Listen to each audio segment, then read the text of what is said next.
여러분 안녕하십니까. 신문을 부은 방송 아침의 매일경제입니다. 신장 개업을 할 때 중요한 게 장명이죠. 이름입니다. 의미도 있어야 하고 귀에 쏙 들어와야 합니다. 때로는요, 주인의 이름을 넣는 경우도 있는데 정치권에서도 그 사례가 생길지 모르겠습니다.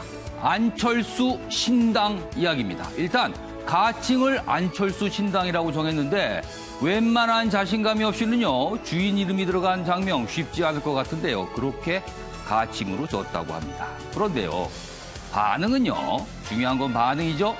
유권자의 몫으로 남았습니다. 2월 4일 아침에 매일경제 신문 1면부터 출발합니다. 매일경제 1면 기사입니다. 신종 코로나 바이러스 충격에 대해서 다루고 있는데요. 경제에 덮쳤습니다. 코로나 쇼크 중국 증시 8% 대폭락입니다. 시장 평균 8%라는 거는요, 대부분의 종목이 이른바 하한가를 기록했다는 뜻도 됩니다. 춘제 마치고 11일 만에 개장을 했습니다. 그러니까 그동안 투자자들이 얼마나 조마조마 걱정을 했을까요? 역시나 문을 여니까 폭락이 된 겁니다. 상하이 증시 7.7%, 선전 증시는 8.4%, 2015년 이후 최대 낙폭을 기록했습니다. 여기 그래프 좀 보실까요? 1월 21일, 23일 쭉 있죠? 그리고 쉬었어요.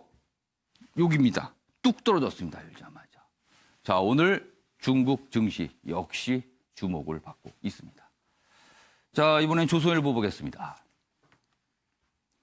기사가 가운데에 자리하고 있는데요. 시진핑 방한 6월로 잠정 연기. 지금 우리나라는 3월 또는 4월 정도로 방문을 기대하고 있었죠. 상반기라고는 얘기했지만 실제는 그 정도로 예상하고 있었는데 6월로 잠정 연기. 물론 6월이면 상반기이긴 합니다만 굉장히 늦어지는 거죠. 그리고요, 민주당 코로나 대책위 관계자가 어제 회의에서 입국 금지, 그러니까 중국 지역 입국 금지 지역을 더 확대해야, 추가해야 된다는 얘기를 했어요. 이거는 지금 정부의 발표 내용, 정부의 입장과는 좀 달라서 굉장히 좀 주목을 받고 있습니다. 다음은 중앙일보 보겠습니다. 이쪽입니다. 그나마 다행인 소식이 들렸습니다. 질본 입원 환자 퇴원도 검토하고 있다. 굉장히 호전이 됐다는 거예요. 그리고 이 환자 굉장히 모범적으로 본인 스스로가 조치를 취했다. 이런 평가도 나오고 있습니다. 24시간 간격 검사에서 2회 음성이 나왔습니다. 코로나 국내 첫 완치. 이제 시간 문제가 아닌가. 굉장히 좋은 소식입니다. 다른 지금 확진자분들도 빨리 완치가 됐으면 하는 바람입니다. 마지막으로 한국일보 보겠습니다. 기사가 이쪽에 있는데요. 추미애 법무장관 사진과 함께 실려있는 기사입니다. 추미애 어제 신임 검사들 앞에서 이렇게 얘기를 했습니다. 상명 하복의 문화를 깨라. 검사 동일체 원칙, 이 세월 간지 한참이다. 이렇게 얘기합니다. 그러나 앞서서 윤석열 검찰총장은요, 검사 동일체 원칙을 강조하면서 검사는 어디 가든 검사다. 이런 일을 강조했거든요. 이거를 완전히 반박하는 말을 장관이 어제 한 겁니다. 심상치 않게 또 가고 있습니다. 자, 지금까지 일면 기사 짚어봤고요. 오늘도 네 분 패널 나오셨는데요. 한 분씩 소개해드리겠습니다. 먼저 윤경호 매일경제 논설위원 자리하셨고요. 정bun기 동국대 외래교수 오랜만에 오늘 모습을 좀 비치셨습니다. 그리고 양지열 변호사도 나오셨습니다. 그리고 오늘 특별히요, 오한진 을지대병원 가정의학과 교수님 모셨는데요. 신종 코로나 바이러스 얘기가 워낙 많기 때문에 오늘 특별히 전문가 한 분 모셨습니다. 안녕하세요. 안녕하세요.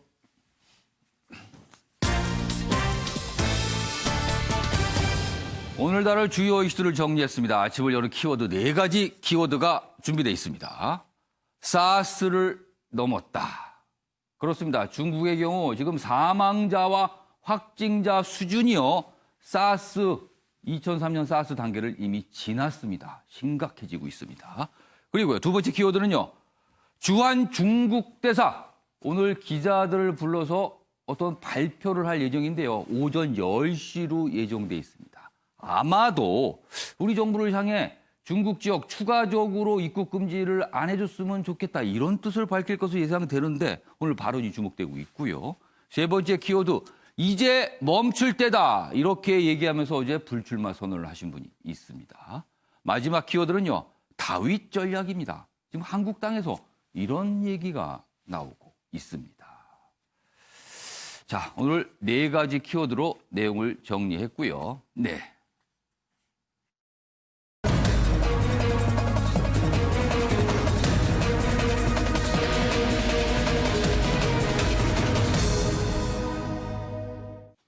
네, 아침에 매일경제는 오늘도요, 신종 코로나 이 이슈를요, 특보 형식으로 집중적으로 좀 전해드리겠습니다. 먼저 화면을 좀 봐주세요. 이쪽 첫 번째 화면을 좀 봐주시면요. 지금 이 내용은요, 어제까지입니다. 어제까지, 지금. 어제까지. 여기 보시면 사망자가 362명이잖아요. 그러나 이거 아닙니다. 오늘 아침에요. 굉장히 급증했고요. 확진자도 17,000여 명 정도입니다. 지금 이 정도 아닙니다. 지금 화면 좀 보여주세요. 오늘 오전 상황까지 업데이트가 된 상황입니다. 국내 확진자는 15명 그대로인데요. 지금 중국입니다. 사망자 보시죠. 425명입니다. 사스 당시에 350여 명 그 안팎이었는데요. 훌쩍 넘었습니다. 그리고 확진자도요. 아까 방금 전에 봤던 신문보다 벌써 2,000명 이상 늘었습니다. 하루 사이에 2,000명 이상 확진이 늘어난 겁니다. 19,000을 넘어섰습니다. 이 정도면요. 이른바 팬데믹이라고 하죠. 팬데믹. 전 세계적으로 전염병이 확산되는 단계.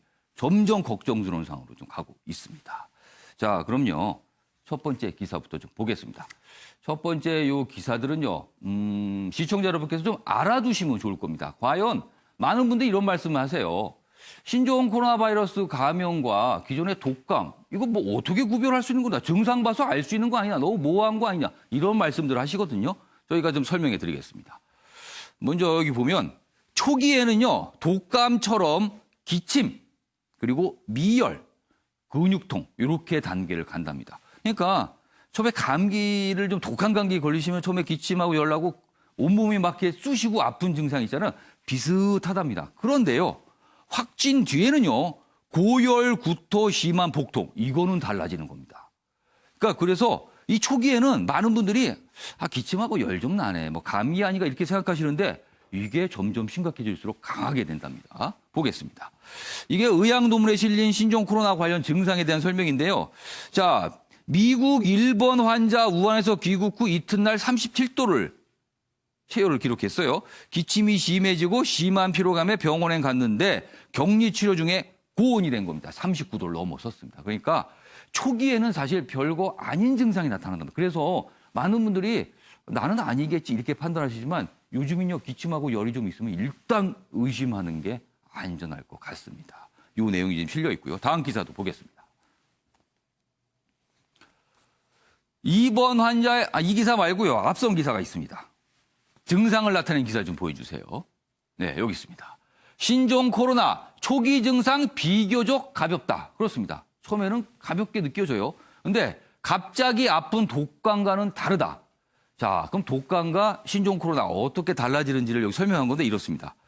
열이 나고 두통과 몸살 기운 호소합니다. 증상만으로는 구별이 어렵지만 독감은 강하게 복합적으로 나타난다는 거예요. 그러니까 진짜 독감은요, 시작부터 아주 강하게 아프답니다. 그러나 이 신종 코로나는요, 처음에는 별다른 증상, 그리고 약한 증상만 보이다가 확진 이후에 갑자기 심각해진다는 거죠. 그러니까 처음부터 막 두통이 심하고 온몸이 저리고 움직일 수도 없고 이러면은 이건 일단 독감으로 보인다는 거죠. 그러나 이럴 경우에도 반드시 진찰은 받으셔야 될 것 같습니다. 그리고요, 중국에서는 문손잡이에 바이러스가 남았다. 손 거쳐 감염 가능성도 있고 그러니까 자주 씻어야 된다는 얘기 계속 나오고 있죠. 그리고 변이, 돌연 변이가 잦아 백신 치료제 개발에 난항을 겪고 있다. 이런 얘기까지 실려 있습니다. 자, 그럼 여기서요, 어제 정부가 발표한 내용이 있는데요. 확인해 보겠습니다. 확진 환자와 유증상기에 2m 이내의 접촉이 이루어진 사람, 확진 환자와 폐쇄 공간에서 마스크를 쓰지 않고 기침을 한 경우 그 같은 공간에 있었던 사람 등은 역학조사관의 판단에 따라서 접촉자로 분류가 되게 됩니다. 퇴원을 검토하고 있는 환자분은 2번 환자분이십니다. 현재 폐렴 증상도 호전이 되셨고 또 각종 검사도 많이 호전이 되셔서 항바이러스제 투여는 중지하고 지금 모니터링을 하고 계시는 분입니다. 그래서 이분 그리고 검사에서도 음성으로 확인이 됐는데 이런 종합적인 소견을 좀 모아서 사례에 대한 검토를 통해서 퇴원 여부를 판단하겠다라는 말씀입니다.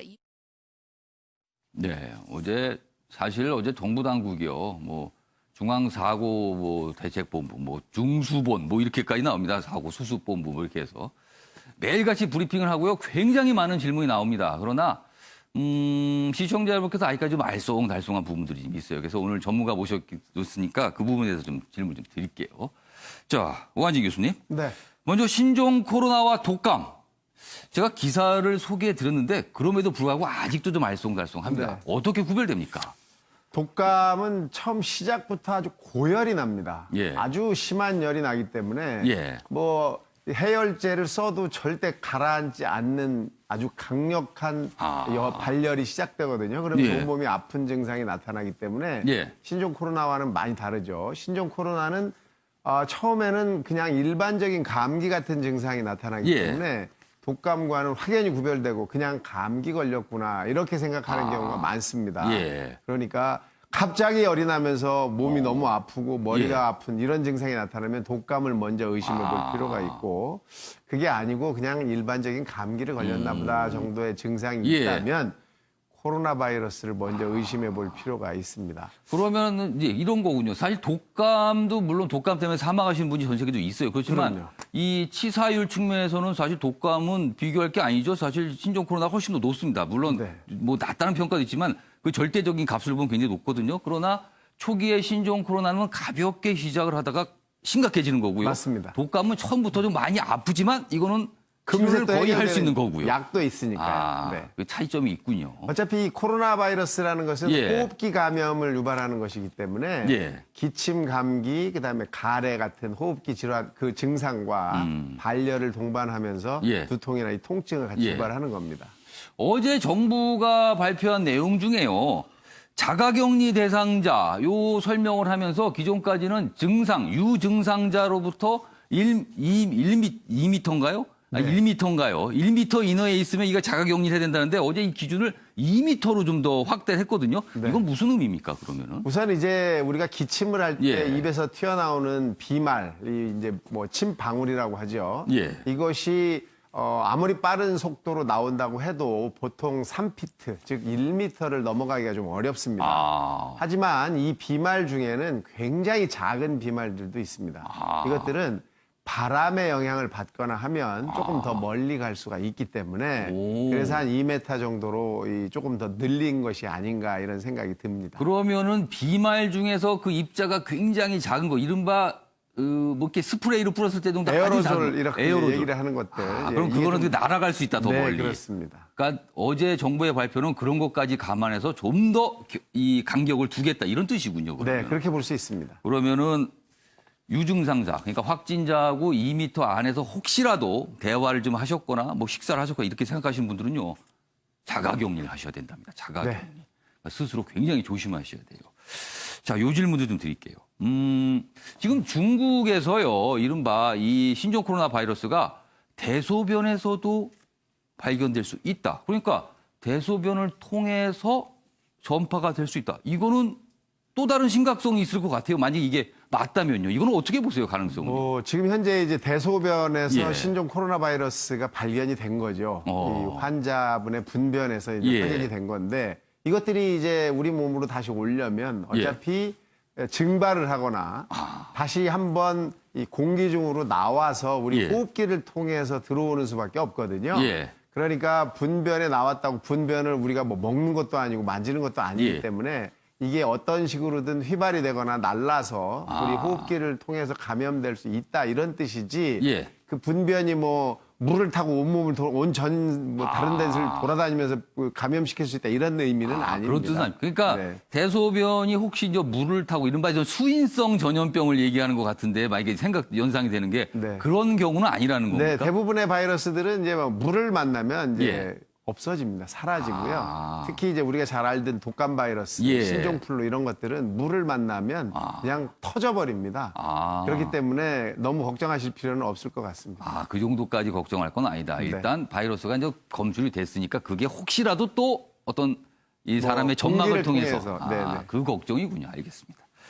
자, 이런 가운데요. 치료와 관련된 보도들이 꽤 있습니다. 다음 기사 보겠습니다. 보여주세요. 입원 환자의 HIV, 이른바 이제 에이즈잖아요. 에이즈 치료에 쓰는 항바이러스제 투여 증세가 호전됐다. 이런 겁니다.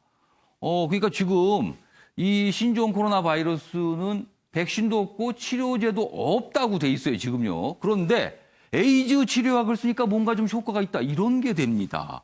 여기 보시면 아직 치료제 없어 대증용법을 적용한다. 초기엔 증상이 경미, 폐렴 오면서 악화된다. 그리고 치사율은 아직은 2%대, 메르스에 비해서 낮지만 치료기간 10일 넘게 걸려 질긴 병이다. 이렇게 돼 있습니다.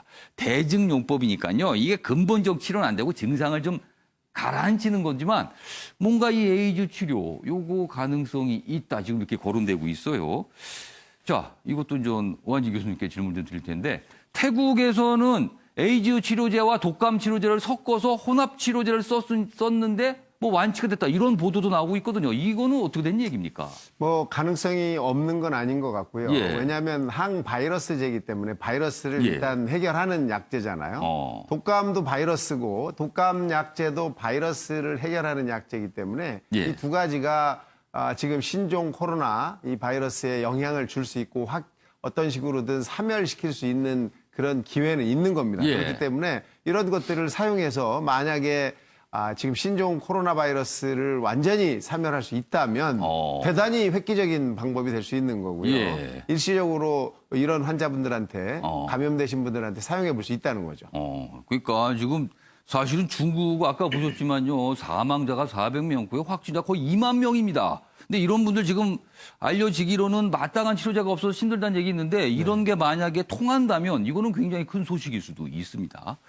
오한지 교수님께 이 질문도 좀 추가로 좀 드릴게요. 지금 많은 분들이 걱정하시는 게요. 우리나라 15명 확진 받으신 분들, 그분들이 다녀간 장소들이 지금 다 공개돼 있잖아요. 그렇습니다. 근데 그 장소에 가기를 많은 분들이 꺼려 하시는 것 같아요. 네. 근데 정말 위험한 겁니까? 아니면 어느 정도 시간이 지나면 문제가 없는 겁니까? 그거 좀 명확하게 좀 말씀해 주세요. 네. 이 바이러스는 기생을 하는 그런 예. 생물체입니다. 생명체와 무생명체 사이에 있는 그런 아주 중간 단계에 있는 건데 반드시 살아있는 세포 안에서만 생명을 유지합니다. 그렇기 때문에 우리가 뭐 기침을 해서 밖으로 튀어나온 이 바이러스는 잠깐 동안 그 밖에서 외부 환경에서 남아있을 수 있지만 시간이 지나면 사멸합니다. 그렇기 때문에 보통 한 3시간 정도 지나면 사멸한다라고 보시면 되겠고 길게 가야 하루 정도 갈 거라고 생각을 합니다. 그렇기 때문에 그 환자분들이 지나간 그 장소는 이미 예. 방역도 다 했고 예. 소독도 다 했고 시간이 지났기 때문에 예. 거기에 바이러스가 남아있을 가능성은 거의 없다고 보셔야 되고 거기를 가는 것을 꺼려 하실 필요는 없습니다. 그러면은 그런 장소에 대해서 뭐 사흘 아니면 일주일 정도 지금 뭐 영업을 중지한다든가 뭐 출입을 금지한다는 거는 혹시라도 하는 걱정 때문에 좀 강하게 하는 거군요. 조치를요. 그렇습니다. 네. 그러니까 지금 들으셨죠? 시간이 지나면 가도 되신답니다. 그리고 바이러스는요, 밖에 나오면 몇 시간 못 산답니다. 그러니까 요거는 좀 기억을 해 두셨으면 좋겠습니다. 자, 뭐 여러 가지 얘기 짚어봤고요. 이번에는요, 중국을 거쳐서 들어오는 외국인에 대한 입국 금지 지금 시행이 들어갔죠. 근데 우리나라는 일단 후베이성만 적용을 했습니다. 그런데 이거 확대해야 되는 거 아니냐 이런 목소리가 좀 있습니다. 기사 따로 보겠습니다. 다음이 중국 지금 이 사망 숫자는요 어제 기준입니다. 지금 400명 넘었습니다. 이 사스 수준으로 훌쩍 넘어갔어요. 사스를 넘어서 세계적인 대유행 거의 확실. 전염병의 세계적인 대유행, 뭐 이게 전문 용어일까요? 아니면 영어일까요? 팬데믹이라고 합니다. 지금 이거 걱정하시는 분들 많아요. 보겠습니다. 25개 국가에서 확진자가 나왔습니다. 중국 신종 코로나 발병 2달 만에 사스 8개월간 사망자 수를 추월했습니다. 그러니까 숫자 자체도 압도적으로 높고요. 이 전파 속도도 비교할 바가 안 되게 빠른 겁니다. 그래서 지금 이렇게 걱정들을 하시는 거예요. 후베이성 외에 확진 증가세 가팔라졌다. 중국 어린이 임산부 감염 위험 높다. 전염 속도는 독감만큼이나 빠르다. 그러나 치사율은 독감보다 훨씬 높은 거예요. 그래서 위험한 겁니다.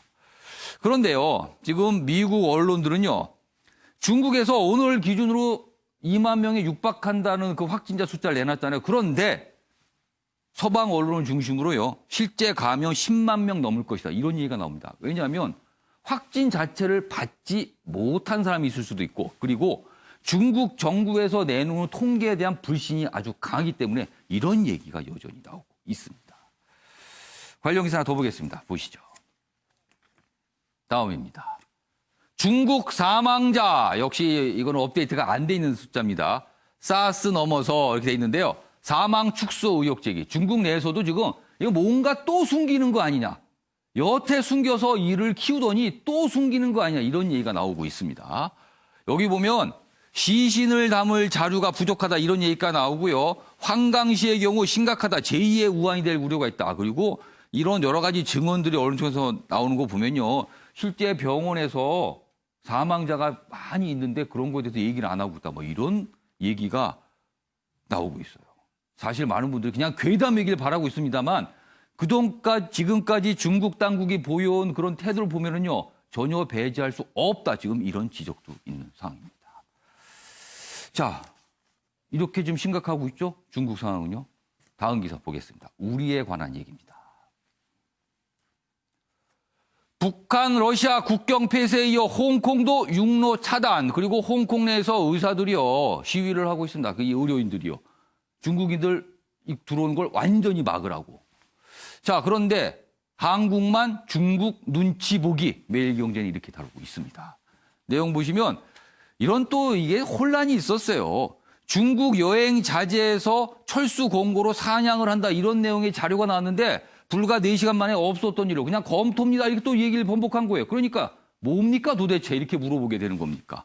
그리고 컨트롤 타워가 과연 어디인가, 청와대냐, 질병관리본부냐, 총리실이냐 자꾸 바뀌는 것 같아서 혼선이다. 이런 지적까지 나오고 있어요. 이런 상황에서 민주당 내부에서 아직은 당의 공식적인 입장이라고는 할 수 없지만 내부에서 중국인에 대한, 그리고 중국을 거쳐간 외국인에 대한 입국 금지를 확대해야 된다. 지금 후베이 성만 가지고 안 된다. 최소한 다른 성까지 가야 되는 거 아니냐. 이런 목소리가 나오고 있습니다.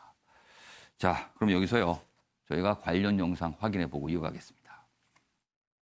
후베이성 체류자만 입국 금지를 했지 않습니까? 네네. 근데 후베이성은 23일 이후에는 후베이성에서 밖으로 나온 사람이 없습니다, 사실상. 네네네. 그렇기 때문에, 그리고 그 사람들은 내일이면 잠복기가 다 끝나기 때문에 후베이성 외에 벌써 6개 성이 그 확진자가 300명이 넘는데 그쪽에서 한국으로 들어오는 걸 빨리 막아야 된다고 생각합니다. 그러면 전면 입국 금지 조치를 내려야 된다고 보시는 거예요? 전면이면 더 좋고요. 전면이 아니더라도 예. 중국에서 300명 이상이 발생한 성으로부터의 직항을 일단 끊고요. 또 거기에서 발행한 여권을 가진 사람들에 대해서는 입국 금지를 해야 되겠죠.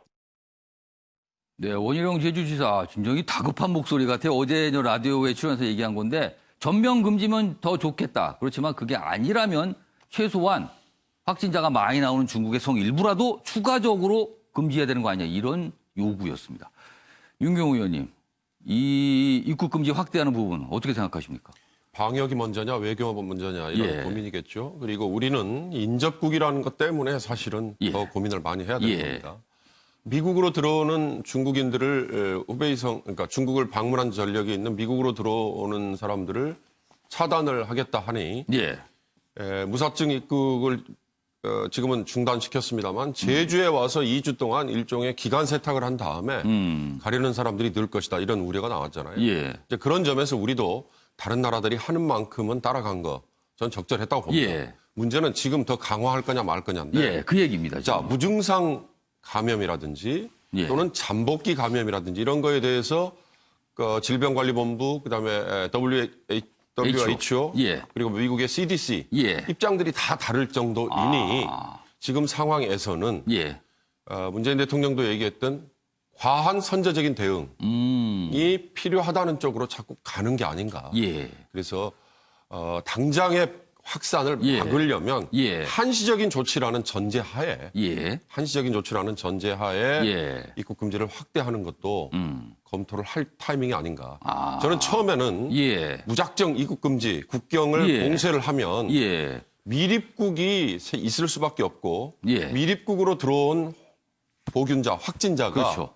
스스로를 밝히지 않을 거 아닙니까? 그러니까 그게 더 위험할 수 있다는 얘기가 그렇습니다. 나왔어요. 이런 아주 원론적인 예. 부분에 저는 귀를 기울였는데 예. 지금 돌아가는 상황은 우리 앵커가 처음에 얘기했듯이 하루 만에 사망자가 이렇게 많이 늘고 예. 하루 만에 확진자가 이렇게 많이 느는 급박한 상황임을 감안한다면 한시적으로라는 예. 제안을 전제를 깔고라도 입국 금지를 확대하는 게 지금은 불가피한 것 같습니다. 윤 의원님께 보시기는 구체적으로요. 사실은 입국 금지도 방식이 있는데 지금처럼 어떤 중국의 성을 추가하는 정도인지 아니면 중국 전체에 대한 전면적인 금지제요. 어느 쪽이 더 적합하다고 보세요? 중국의 성을 추가하는 아주 그러니까 핀셋처럼 하는 게 맞을 겁니다. 왜냐하면 중국 예. 전체에 대해 예. 무작정 입국 금지라는 거는 어찌 예. 보면 처음에 우한 폐렴이라는 표현을 예. 쓰지 말아야 되는 것과 같은 이치겠죠. 예. 뭐 무작정 제한 두지 않는 예. 그런 식의 조치는 그러니까 바람직하지 그러니까 않고 확진자가 많이 발생한 성을 추가하는 그렇습니다. 방식이 적합할 것 같다는 말씀이시네요. 그렇습니다.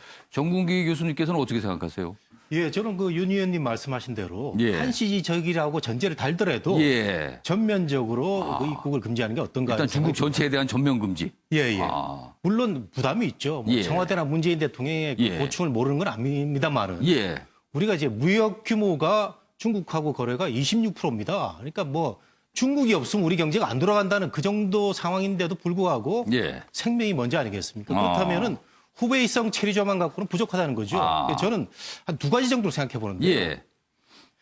후베이성 주변에 그 완전히 성 경계를 맞닥뜨리고 예. 있는 그 성들이 있습니다. 뭐 예. 한위성이라든가 예. 뭐 훈안성, 허난성 예, 예. 뭐 이렇게 있는데 인접해 있죠. 인접 그 성들을 하면 또 확대해서 하는 방법이 있고 근데 이것도 이제 그 지역을 숨기고 뭐 들어오면 막을 예. 방법이 없는데 예.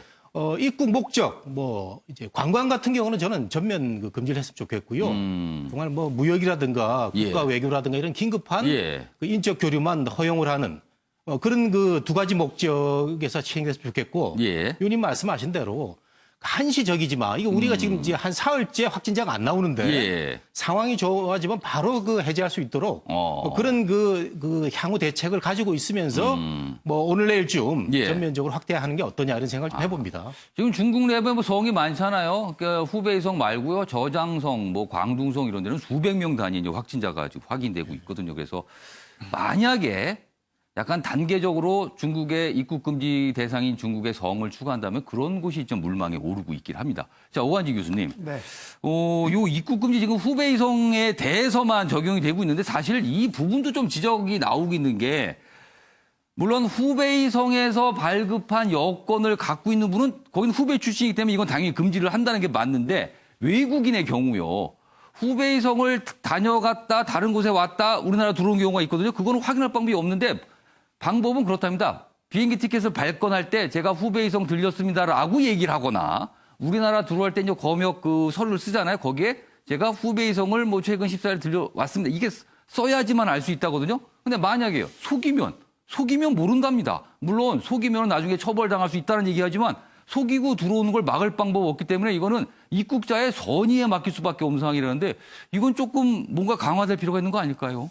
굉장히 어려운 부분이죠. 예. 왜냐하면 처음에는 이제 발열이 있으면 예. 이 사람을 격리하거나 또는 뭐 확인을 더 할 수 있는 그런 방법이 예. 좋겠다라고 했는데 초기 증상으로 열이 나지 않기 때문에 예. 또 무증상 감염자가 있기 때문에 이 그 입국장에서의 체온 측정이 별 효력이 없다는 예. 게 이제 확인이 되지 않았습니까? 그러니까 입국 서류에 내가 보름 안에 어디를 다녀왔다고 쓰지 않는 한은 그 사람을 확인할 모르는 방법이 거예요. 없다는 예. 거예요. 그러니까 지금 우리는 사실은 이 무증상 감염자의 통관을 예. 하나도 막을 방법은 없습니다. 그렇기 때문에 이게 이제 더 문제가 될 수 예. 있는 부분이고요. 이런 부분을 사실 어떻게 하려면 지금 이제 말씀하신 대로 못 들어오게 해야 되는데 그게 중국만 막는다고 다 되느냐 이것도 또 아닐 가능성이 있다는 그럴 거죠. 수도 있죠, 예. 또. 그 외국인이면서 중국을 다녀온 사람들이 들어올 수 있는 거거든요. 예. 그렇기 때문에 참 난감한 상황이라고 볼 수 있습니다. 예. 그러니까 정부의 고민이 깊어질 수밖에 사실 네. 없어요. 자, 이런 가운데요. 문재인 대통령이 이와 관련된 얘기를 했는데 오늘 좀 신문들 보면 좀 비판적인 시각을 다루고 있어요. 보겠습니다. 다음 기사 넘겨주세요. 어제 문재인 대통령이 이제 청와대 회의에서 한 얘기입니다. 시진핑 방한, 아까 일명 기사 때 6월로 연기될 수 있다는 기사 있었죠. 근데 정부가 사실 굉장히 공을 들이고 있는 상황이에요. 이 시진핑 중국 국가주석의 방한이요. 시진핑 방한 무산될라. 이제 분석을 한 거죠. 문재인 대통령 어제 이렇게 얘기했습니다. 중국의 어려움이 우리의 어려움이다. 그런데 이제 보수 성향의 언론들이 이 부분을 굉장히 비판을 하고 있어요. 왜 중국과 우리를 같이 놓고 뭘 얘기를 한 거냐. 이런 취지입니다. 보시죠. 입국 제한 지역 확대 여론 높지만 중국과 외교 마찰 빚어질까 촉각이다. 한한령 풀려다 혐중 처리할 수도 있다. 이런 우려도 나오고 있다고 합니다. 다음 기사 보시죠. 이런 가운데요. 오늘 오전 10시입니다. 다음 기사 보시면요. 여기 보시면 신임장 제정식도 안 한 중국 대사 오늘 입국 제한 비판 나설 듯하다. 싱하이밍 신임 주한 중국 대사 최근에 입국했죠. 근데 아직 대통령으로부터 신임장을 받지 못했어요. 그러니까 대사로서 활동을 하지만 뭐가 아직 출발이 매듭이 젖은 건 아니거든요. 그런데 오늘 이례적으로 우리나라 기자들을 불러서 뭔가 발표하게 할 일이 있으니까 대사관도 오라고 한 겁니다. 기자회견을 자청한 거예요. 그런데 그 내용이 입국 제한, 우리가 하는 입국 제한 조치에 대해서 뭐 후베이성 정도는 이해한다. 그러나 더 확대하는 거 문제가 있다. 아마 이런 내용이 아닐까 싶어요. 그렇다면 우리로서는요. 이게 압박으로 느껴질 수도 있는 상황입니다. 그래서 오전 10시로 예정돼 있는데 저희가 오전 10시에 그 상의 영상이 들어오면요. 바로 연결해서 보여드리도록 하겠습니다. 자, 그럼 어제 문재인 대통령의 발언부터 확인해 보겠습니다. 중국은 우리의 최대 인적 교류국이면서 최대 교역국입니다. 중국의 어려움이 바로 우리의 어려움으로 연결됩니다. 서로 힘을 모아 지금의 비상 상황을 함께 극복해야 하고 이웃 국가로서 할 수 있는 지원과 협력을 아끼지 말아야 할 것입니다. 네. 뭐 이제 문재인 대통령도 사실 보면요. 굉장히 고민이 섞인 표정이 사실 읽혀졌어요. 자, 양지열 변호사. 오늘 예정대로라면 중국 대사 뭔가 우리를 압박하는 발언을 할 것 같아요. 그리고 문재인 대통령 뭐 여러 고민 담긴 말도 했는데 어떻게 해야 됩니까, 우리?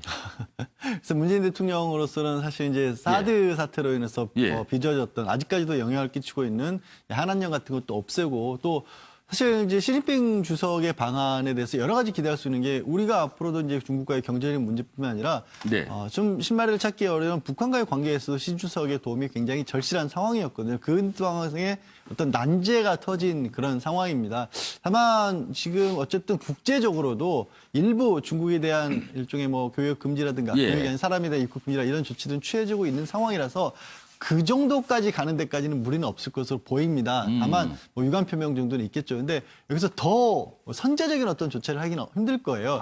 그러면 결국에 우리 정부가 할 수 있는 건 이런 것들이 있죠. 중국 분들이 뭐 관광으로 오는 걸 입국을 금지시킨다라는 것도 있지만 결국에는 이제 비자 발급 같은 것들이 사실상 중단되는 그런 것들도 있을 수 있죠. 그러니까 피해를 뭐 최소화시키면서 이 말 자체는 사실 이제 예전에 그 세금과 관련해서 나온 얘기지만 깃털을 뽑을 때 거위가 아픔을 느끼지 못하게 했다라는 그거는 이제 세금 안 하는 척하면서 사실상 하는 셈이 되는 건가요? 그럼? 사실상 한다라기보다 필요한 부분에 그러니까 좀 더 좀 자세하게 디테일하게 구체성을 갖춰서 중국 정부가 큰 마찰을 피해가는 형태로서의 어떤 실효성을 좀 찾아봐야 되지 않을까 싶습니다. 정국희 교수님, 물론 10시에 기다려봐야 정확한 내용을 알겠지만 일단 주중 대사가 기자들 앞에서 어떤 입장 발표, 중국 정부의 입장을 발표할 거예요. 우리나라를 향한. 우리는 아무튼 어떤 얘기가 나오든 좀 압박으로 느끼지 않을까요, 우리가? 어떻게 보세요? 당연히 대한민국 국민이면 불쾌감을 느낄 정도의 그런 그 움직임입니다. 이분이 들어올 때도 그랬거든요. 예. 들어올 때 그 중국인 입국 금지 조처 그 뭐 안 된다 이런 식의 그 발언을 하고 들어오고요. 예. 오늘 또 기자회견을 한다고 그러는데 사실 그 외교관의 행위는 의전에서 의전으로 끝나거든요. 아직 예. 신임장 제정도 안 됐습니다. 예. 신입장 제정이라는 것은 그 외교관이 그 나라 국가에 주재를 하기 전에 예. 정식으로 그 나라 원수한테 신고를 하고 예. 이제 허가를 받는 그런 아주 그렇죠. 정말 수백 년 동안 내려온 그런 그 프로세스인데 예.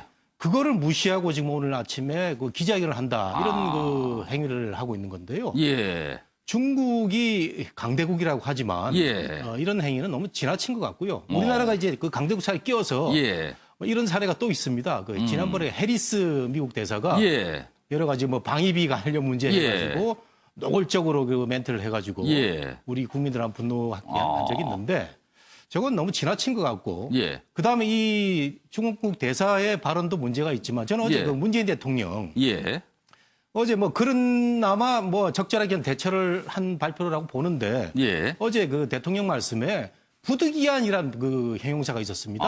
부득이한. 저는 이제 대한민국 국민으로서 이게 생각해 볼 때 예. 당연히 국민의 생명을 담보하기 위해서 오늘 중에 이 적절한 조치, 당연한 조치가 내려졌다고 말씀을 하실 줄 알았는데 예.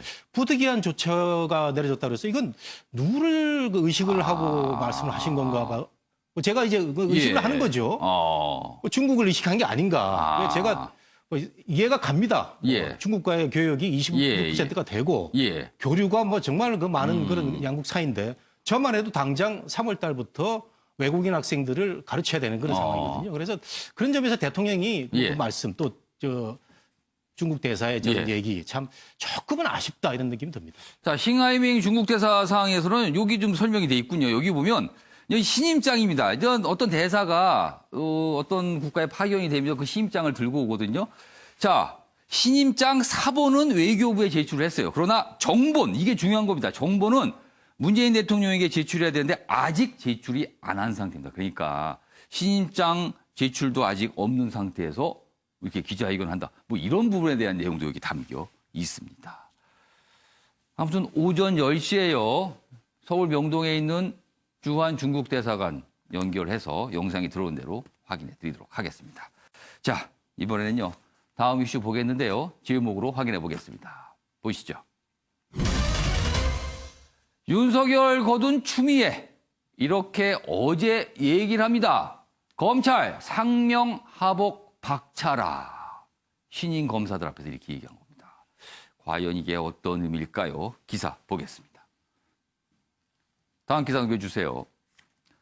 추미애 법무부 장관 검사 동일체를 박차라. 같은 날이요. 윤석열 검찰총장은요. 역시 신임 검사들 앞에 섭니다. 검찰 힘들게 하는 요소가 많다. 그러니까 또 선거철이니까 수사 철저하게 된다. 이런 얘기를 합니다. 물론 같은 자리에서 한 얘기는 아닙니다. 각각 다른 자리입니다만 같은 날 나왔습니다. 추미애 장관 검사 동일체 원칙 언급한 것은 윤석열 총장을 겨냥하는 것이다. 그렇습니다. 며칠 됐습니다. 윤석열 총장이 전보 발령을 받은 검사들을 해서 얘기를 이렇게 합니다. 어디 가든 검사는 검사다. 검사 동일체 원칙 이런 거 따르면 되는 거다. 이렇게 얘기를 하는데 이거에 대해서 법무장관이 정면으로 반박을 한 거예요. 지적을 한 거죠. 자, 이성윤 서울중앙지검장 또 이렇게 얘기합니다. 절제하는 수사를 해야 된다. 또 강조합니다. 지금 통상 언론과 정치권에서는요. 추미애 법무부 장관하고 이성윤 서울중앙지검장을 같은 테두리에 있다고 보죠, 지금.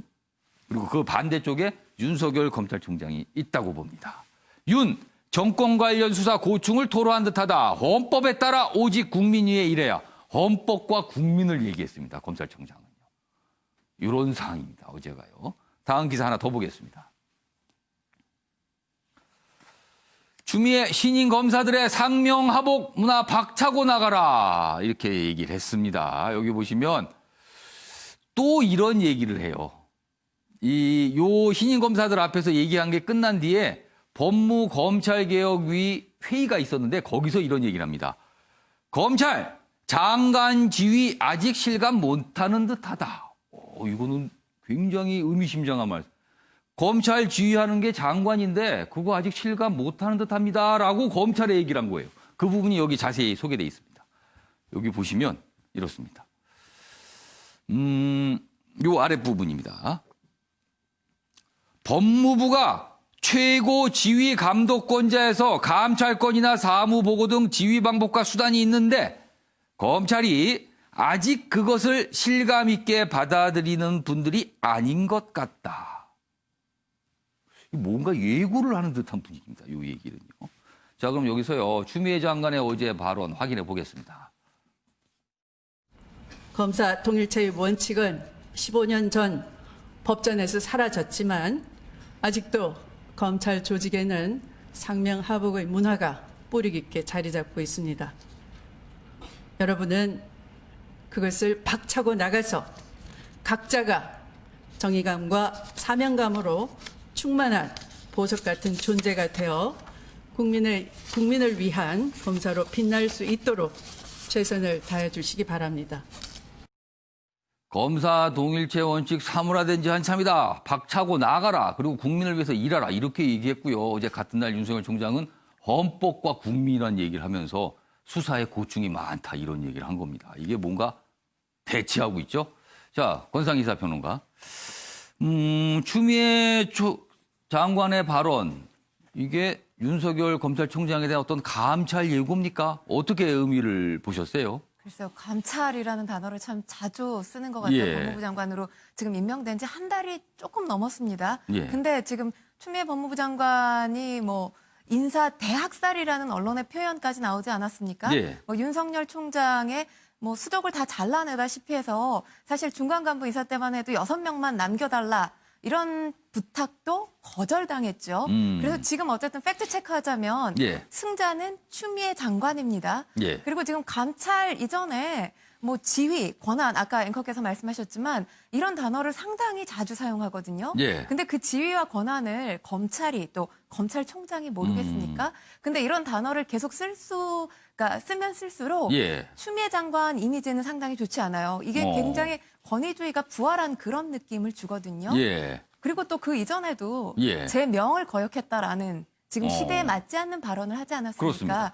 근데 또 지금 검사 동일체를 가장 먼저 지금 언급한 게 31일 날 예. 전출되는 검사들을 두고 얘기하지 않았습니까? 예. 윤석열 총장이. 그리고 3일 날 신임 검사들을 두고 또 이 검사 동일체를 파괴하는 예. 발언을 했어요. 예. 지금 장관께서. 예. 근데 이런 식의 공격하는 모습을 자꾸 보인다면 이게 추미애 장관 이미지, 그동안 정치인으로서 굉장히 좋은 이미지를 구축해서 예. 추다르크라는 별명까지 얻었습니다. 근데 예. 장관이 되고 나서 추다르크라고 언론에서 표현하는 경우 거의 없어요.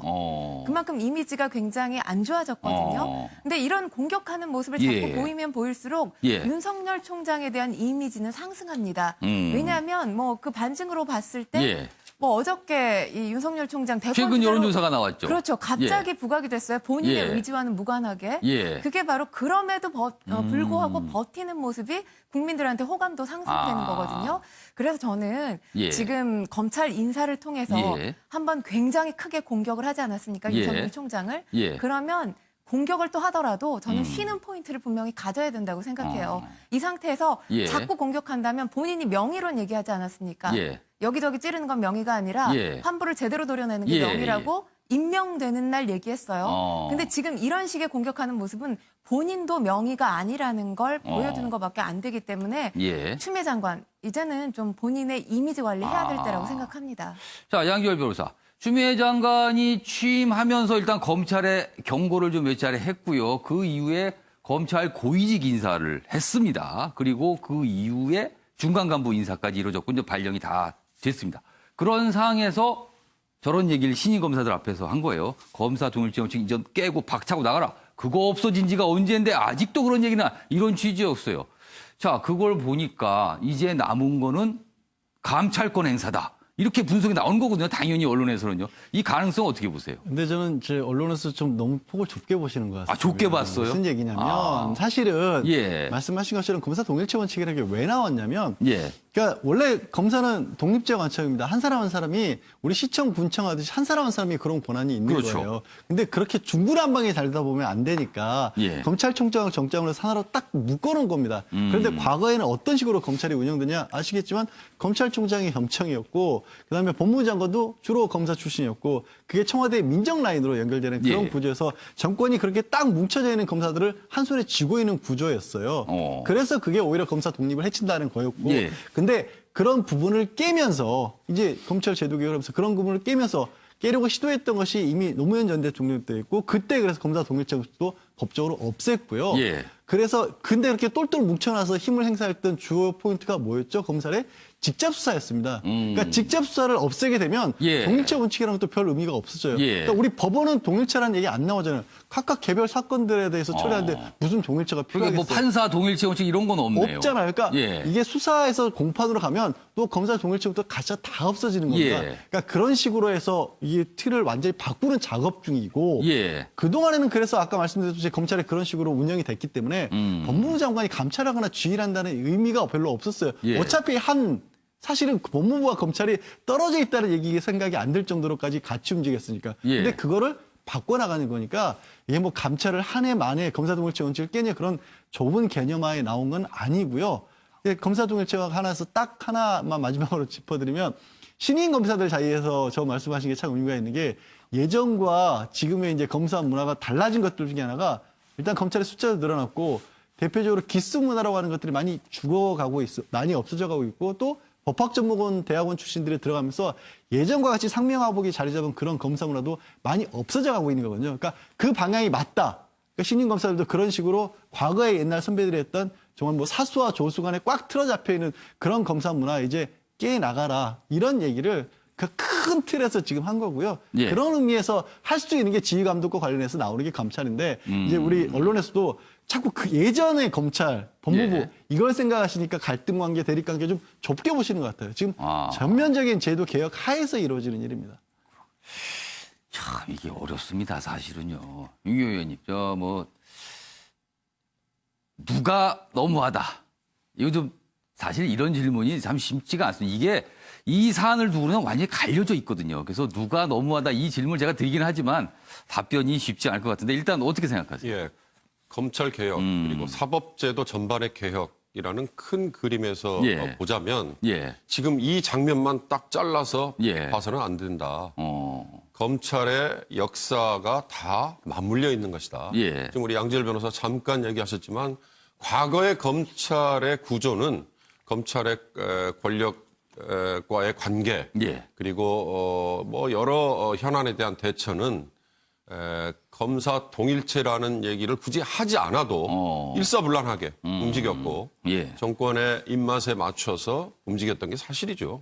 검찰의 어두운 과거고 어두운 부끄러운 면입니다. 예, 예. 그거를 전혀 도외시해놓고 지금 권력에 대한 수사라는 점 때문에 윤석열 검찰총장에 대해서 긍정적인 전망을 지지하는 분들, 반대로 무한 권력을 지금 검찰이 휘두르고 있다는 것에 예. 대해서 비판하는 분들 이건데 저는 지금 상황은 양 변호사가 잠깐 언급하셨습니다만 이 검사들의 충원 과정도 지금은 바뀌었고요. 그다음에 검찰 내 전체 분위기도 아마 바뀌어 가고 있다. 검사 동일체라는 거를 강요하는 쪽도 지금은 어찌 보면 시대와 안 맞는 거고 굳이 그걸 또 검사 동일체가 필요 없다. 예. 박차고 나가라라고 얘기하는 걸 다시 강조할 필요도 없지 않나 싶습니다. 알겠습니다. 사실 보통 일상생활을 하시는 많은 국민분들은 뭐 검사 동일체 원칙이 뭐지, 그리고 그게 과거에 있었는지, 그게 뭐 중요한 건지 사실은 삶과는 별 관련이 없습니다. 그러나 정치권 그리고 이른바 권력을 갖고 계신 분들 사이에서는 이런 게 굉장히 이슈가 되고 있어서 신문에서 이렇게 소개가 지금 되고 있습니다. 자, 다음은 정치권 이슈로 넘어가 보겠는데요. 자유한국당 얘기가 좀 소개되어 있습니다. 다음 기사 봐주시죠. 한국당 종로 출구 전략은 다윗 전략. 종로인데 뭐 출구 전략 얘기가 있죠. 지금 황교안 자유한국당 대표에 관한 얘기입니다. 그동안 종로 엄청난 얘기가 나왔는데 망설이고 있다는 기사가 계속 나옵니다. 요즘에요. 그리고 종로 아니고 다른 곳으로 갈 수도 있다. 그러니까 출구 전략이라는 겁니다. 종로가 아닌 다른 곳으로 출구를 해서 간다는 거죠. 그런데 다윗 전략이다. 물음표가 찍혀 있습니다. 뭔가 하면 이렇습니다. 이 서울 종로에 신인을 공천할 수도 있다. 이런 얘기입니다. 그러니까 이낙연 전 총리가 지금 여기에 출마한다고 선언을 했잖아요. 그럼 이낙연 총리는 골리앗이 되는 거고요. 이 정치 신인은 다윗이 되는 겁니다. 그래서 이런 얘기가 나오고 있어요. 맞불을 다윗으로 놓는다 뜻입니다. 그런데 기억을 되돌려 보면요. 지난 2012년 19대 총선 당시에 문재인 대통령이 부산 사상에 출마를 했잖아요. 근데 그때 당시에 새누리당은 손수조 후보, 젊은 피 손수조 후보를 내보냈어요. 그러니까 지금 이런 구도를 또 생각하는 거 아니냐는 거죠, 지금. 자, 비례 지역구 황교안 거치 의견이 분분하다. 이런 내용입니다. 자, 그럼 여기서요. 관련된 영상이 있습니다. 확인해 보겠습니다. 민주당이 만든 프레임에 우리가 쉽게 그냥 응할 필요는 없는 것이다. 우리는 황교안 당대표의 역량을 극대화할 수 있는 지역이나 방법을 선택해야 되는 것이지. 네. 거기서 더 예를 들면 프레임을 설정해놓고 오라고 말하자면 끈다 그래서 우리가 덥석 갈 일은 아니라고 보고 있습니다. 그래 이 지역구에 거물이 나오면 버금가거나 능가하는 거물을 내서 선거를 치르는 방법이 그렇죠. 있고. 그게 하나의 방법이고. 예, 아예 다른 차원의 이 청년이나 신인이나 이런 분을 내서 비대칭 전력으로 그렇죠. 선거를 붙이는 예전에 방법이 뭐 있거든요. 비대칭 전력. 그러니까 한쪽은 강하고 한쪽은 약한데 아예 이렇게 맞불을 놔서 어차피 질 수도 있지만 상대편의 김을 뺀다. 뭐 이런 뜻이 되는 것 같아요. 그리고 어제요. 사실 자유한국당의 고위 당직자도 저런 취지의 비슷한 얘기를 기자들 앞에서 했어요. 자, 정국기 교수님. 네. 다 이게요. 사실은 황교안 대표가 지금 종로를 결정 못하고 있기 때문에 벌어지는 일 아닙니까? 그 이후에 그런 여러 가지 전략에 대해서. 황교안 대표 왜 여기 선택을 선뜻 못하는 건가요? 뭐 앵커님이 저보다 더 잘 아실 것 같은데요. 얘기 좀 설명 좀 해주세요. 예. 우선은 뭐 이낙연 그 지금 후보인가요? 예. 이낙연 전 총리가 예. 너무 세기 때문에 황교안 대표가 자칫 뭐 질 경우에는 예. 뭐 대선 주자로서의 그 또 낙마 가능성도 있고 예. 정계 은퇴까지도 고려해야 되는 그런 상황이기 때문에 위험 예. 부담이 있는 건 사실인데요. 근데 저는 주호영을 매우 그 존경합니다, 개인적으로. 예. 뭐 상당히 의정 활동도 잘하는 예. 분이고, 의리도 있는 분인데, 저 말은 정말 황교안 대표를 더 비겁하게 만드는 뭐 그런 표현 같습니다. 비대칭 전력. 예. 일종의 말장난이죠. 저런 표현, 뭐 다윗, 아까 전략이라고 했는데, 예. 다윗 전략이나 비대칭 전력 싸움은 황교안 대표를 양지, 정말 따뜻한 데로 옮겨가기 위한 어떤 예. 그 사전 작업 같은데요. 예. 지금 한국당 아직 정신 못 차리고 있다는 것을 반증해 주는 거라고 이런 생각합니다. 얘기 나오는 자체가 정신 못 차린 거다라고 보시는 거네요. 네. 그 우리나라처럼 예. 이렇게 전략 공천이 횡행하고 이런 예. 나라가 세계적으로 없죠. 뭐 일본에서 가끔 자객 공천이 있긴 한데 예. 뭐 거물을 꼽는다든가 예. 또 거물에 맞대항해서 뭐 어떤 뭐 신지를 꼽는다든가 이런 그 인위적인 장기판에 말론 듯이 하는 그 선거가 예. 우리나라 선거인데 정말 미국이나 유럽 같은 선진국에서는 있을 수가 없는 일인데 예. 대표적인 이런 그 싸움이 돼버렸단 말이죠. 예. 그렇다고 하면 그 싸움을 인정을 하고 황교안 대표는 예. 들어가야 되는 거 아닙니까? 저는 노무현 전 대통령이 예. 왜 성공을 했느냐. 예. 종로도 뭐 칠 줄 알고 들어갔다가 예. 성공을 한 경우도 있고 예. 부산은 2번씩이나 들어갔다가 진 거 아니겠어요? 저는 황교안 대표 그동안에 여러 가지 고생한 거 국민들이 다 알고 있거든요. 이낙연 대표하고 붙어가지고 예. 저도 뭐 진중권 교수가 그랬나요? 뭐 명예롭게 뭐 예. 저라 이런 얘기하는데 예. 그거 아니고요. 충분히 가능하다고 봅니다. 저는. 예. 그래서 이런 기사도 있습니다, 오늘. 종로거리는 한국당 공천 전략이 꼬였다. 꼬였다라고 묘사를 하고 있어요. 황교안 출마 지역 아직도 못 정했는데 신인 공천 등 온갖 아이디어가 여긴 난무한다라고 평가해요. 난무한다고 지금요. 당내에서는 김병준이든 유승민이든 다른 거물급 출마 요청해야 된다. 자꾸 피하면 총선 전체에 악영향 줄 수 있다. 지금 빨리 정해야 된다. 뭐 이런 목소리가 있다는 내용까지 실려 있습니다. 다음 기사 보겠습니다. 보시죠. 요 기사는요, 뭐 간단히 좀 짚고 넘어가겠습니다. 한국당 비례당 대표의 친박 한선교. 그러니까 한국당이 지금 미래한국당이라는 이름으로 비례 정당을 만들었잖아요. 근데 거기에 대표를 불출마 선언을 한 한선교 의원을 대표로 세운다는 거죠. 그래서 황교안 대표가 제안을 했고 한선교 의원이 받아들여서 이렇게 나옵니다. 그래서 여당은요, 당대표 꽂은 황교안 고발하겠다. 고발하겠다라고 나왔습니다. 이거 가만둘 수가. 그런데 이 고발하겠다라는 뜻을 보니까요, 사실은 이 비례정당에 대해서 민주당이 굉장히 위기의식을 느끼고 있거든요, 지금. 그런데 이걸 막아야 되는데 딱히 마땅한 방법이 없고, 그렇다고 민주당이 똑같이 비례정당을 만들 수는 없고, 그러니까 이 불편한 어떤 심경이 고발하겠다, 이 뜻에도 좀 나와 있는 것 같습니다. 그래서 지금 이런 기사들이 오늘 소개가 돼 있습니다. 자, 요 내용은 뭐 이 정도로 마무리하고요. 다음 이슈 좀 확인해 보겠는데요. 역시 제목으로 확인해 보겠습니다. 자, 이 두 분이 등장합니다. 나홀로당 손학규, 그리고요, 안철수 신당의 이름은 안철수 신당. 이렇게 됩니다. 보시죠. 기사가 준비되어 있는데요. 연속해서 두 가지 기사 좀 소개해 드리겠습니다. 나홀로당 대표 손학규, 사람 다 떠나고 100억만 남았다. 그러니까 이 당이 갖고 있는 자산들이 있잖아요. 정부에서 받은 돈도 있고 뭐 당비도 있고 이런 게 100억만 남고 사람은 다 떠났다는 거예요, 지금.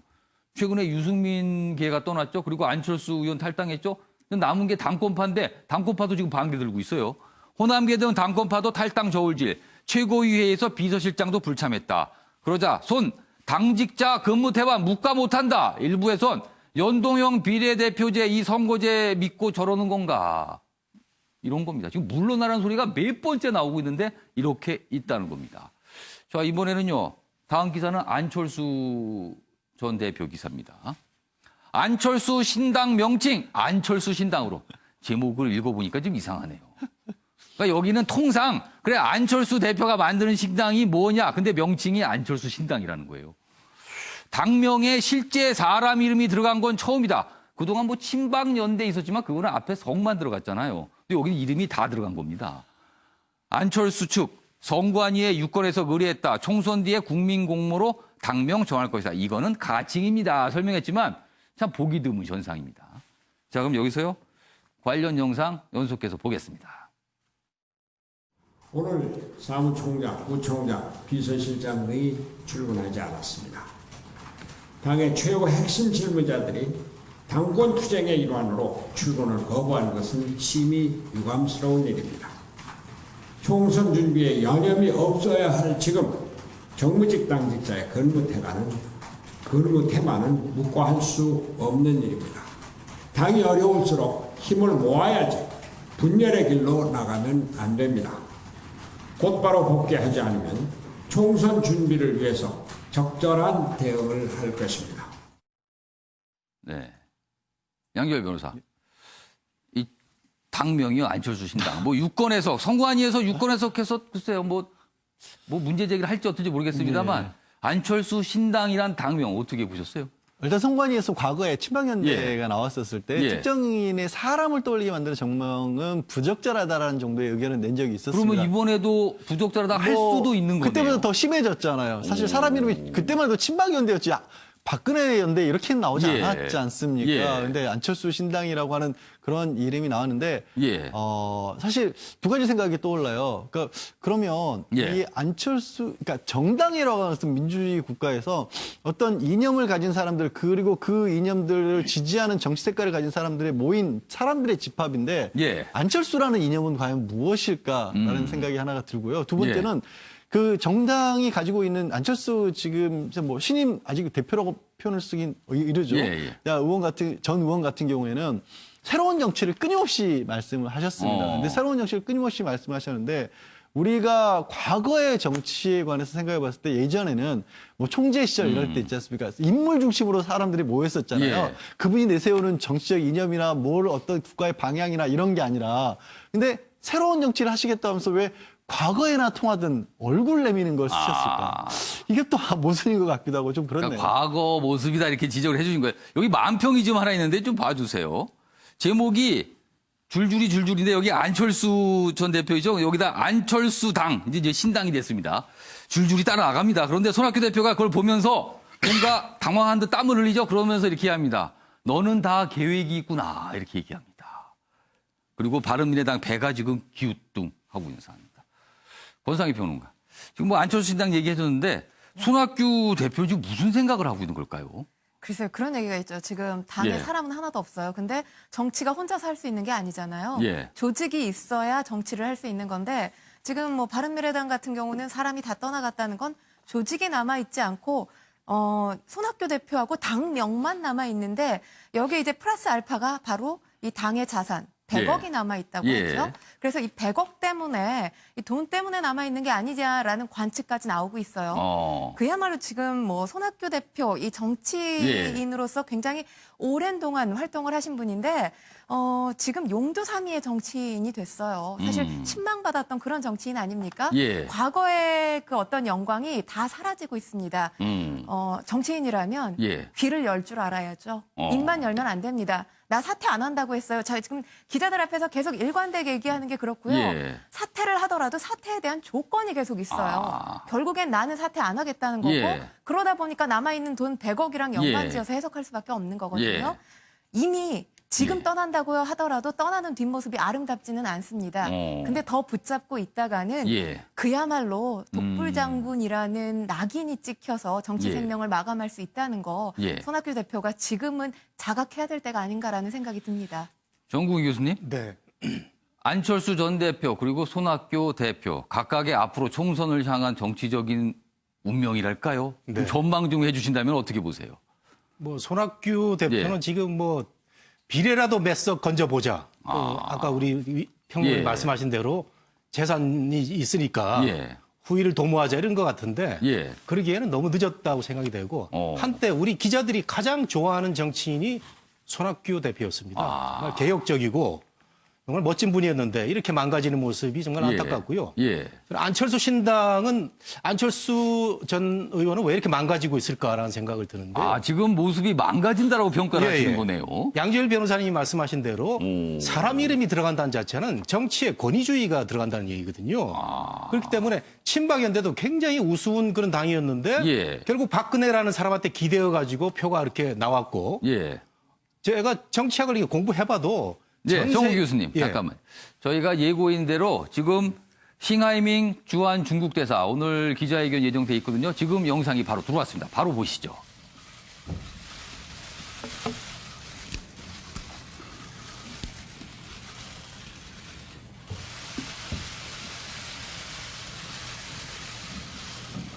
여러분 환영합니다.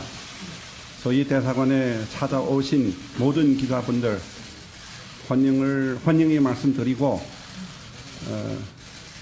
그리고 이 기회를 이용해서 아까 우리 방군 공사참사관 말씀하신 바와 같이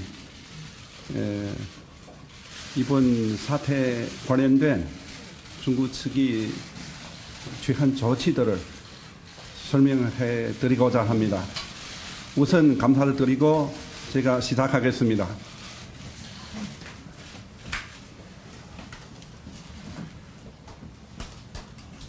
중국 정부는 이번 신종 코로나 바이러스 감염증 사태 대응을 매우 중요시하고 있습니다. 사태 발생 이후 시진핑 주석은 국민들이 생명과 보건 안전을 최우선으로 여기고 여러 차례에 걸쳐 중요하고 전면적인 지시를 내려왔습니다. 리커창 총리는 중앙 신종 코로나 감염 대응 영도 소조 조장으로 맡으시고 친히 무한을 찾아서 방역 업무를 지도했습니다. 중국 정부는 인민이 건강을 책임지는 확고한 태도를 가장 전면적이고 엄격한 조치를 취해왔습니다. 중국이 취한 모든 조치들을 국제보건규칙, WHO의 규칙을 요구보다 더 강력합니다. 첫 번째는 확진자를 치료하고 중증 환자와 사망자를 최대한 줄이기 위한 총력을 기울이고 있습니다. 두 번째는 엄격한 격리 조치를 통한 바이러스와 전염병의 확산을 강력히 차단하고 있습니다. 세 번째는 국가급 과학연구 전문가 팀을 구성하여 백신 개발을 가속화하고 효과가 있는 약물을 임상 사용도 바르게 심사 허가 절차를 밟고 있습니다. 그리고 네 번째는 포괄적인 정부 조달 제도를 구축해 의료진의 의료 물자, 성필품을 제대로 조달하고 있습니다. 다섯 번째는 국제 협력을 강화해서 공개적이고 투명하게 WHO와 관련 측이 제대의 정보 공유를 하는 것입니다. 이와 같은 조치들을 긍정적이고 성과를 거두었으며 전염병이 타국으로 확산 속도를 효과적으로 줄였습니다.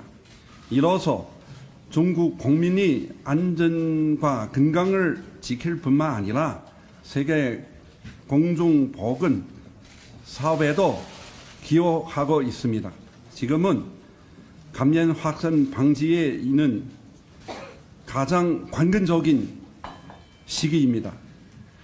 중국은 짧은 시간 안에 바이러스 테스트제를 개발해내어 감염자를 신속히 선별할 수 있습니다. 이 또한 확진자 수가 빠른 속도로 증가하는 원인 중의 하나입니다. 현재 감염자들은 효과적인 치료를 받고 있습니다. 2월 초에 들어와서 통계 수치는 중요한 전환점이 나타났으며 원시 환자 수는 이미 사망 환자 수를 훨씬 넘어섰습니다. 지금까지 이미 632명의 확진자가 원시 후 퇴원했으며 원시자의 증가 속도도 계속 상승하고 있습니다.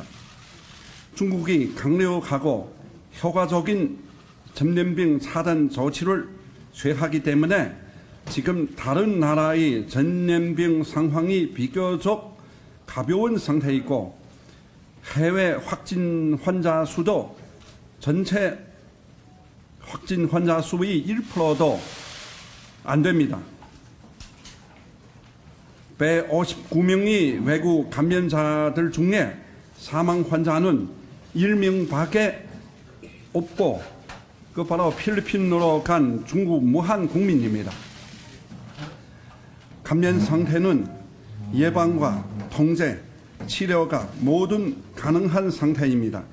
중국 국가위생보건위 고위급 전문가 팀이 종남산 교수님은 전염병 상황이 앞으로 1주 내지 열흘 이내에 결정에 따른 후 효과적으로 제어될 것으로 분석하고 있습니다. 중국은 힘을 집중하여 큰 일을 할 수 있는 제도도 장점이 되고 있다고 우리는 그렇게 생각합니다. 최근에 이번 감염 사태를 대응하기 위해 건설된 무한 화성산 신종 코로나 바이러스 감염 폐렴 전문 병원이 완공되고 본격적으로 운영에 들어갔습니다. 이 전문 병원은 신종 코로나 확진자에 집중적으로 치료할 예정이니 우한의 환자들이 또 좋은 치료를 받을 수 있을 것입니다. 우리는 이 전염병과 전쟁으로 승리할 수 있는 능력과 자신감, 결의를. 네, 아침의 매일경제 오늘은 여기서 마치겠습니다. 시청하신 여러분 고맙습니다.